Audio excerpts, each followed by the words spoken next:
I'd like to talk to you a bit about setting up a proper linking structure. Essentially what this means is you want to make sure that you take time that your site is properly interlinked. Well, how do you do that? Well, of course, one good thing is to have a sitemap and have this sitemap be accessible from the very first page on your site. So right on the front page of your site, you have a little link that says sitemap. I'm not usually worried about people finding it. I just want to make sure that the search engines see it. And as long as it's there, they should find it. And this would be a page where you have the opportunity to have a link to every other page on your site.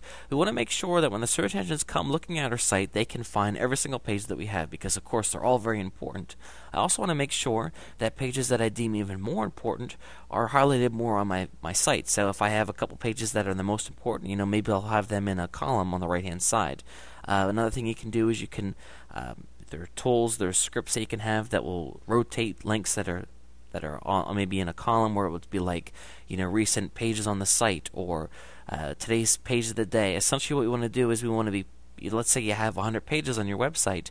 A visitor comes through and the search engines come through. They're not necessarily going to hit every single page. So you want to continue to give them opportunities to find them.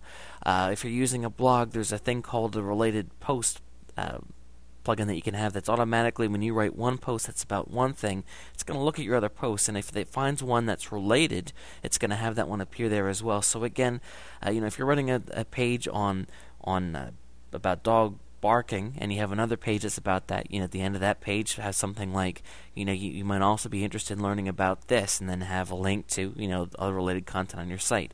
Again, the more you can do to link your site together, the more evenly everything's going to be distributed as you go about promoting your page, your sites. Of course, a lot of people promote and get links to the home page of their site, and the problem is that if you have pages that aren't linked to properly, then of course the link juice that you get pointing to your main page isn't going to be properly pushed through your site. So again, the more linking you can have in a way that makes sense, the better off you're going to be.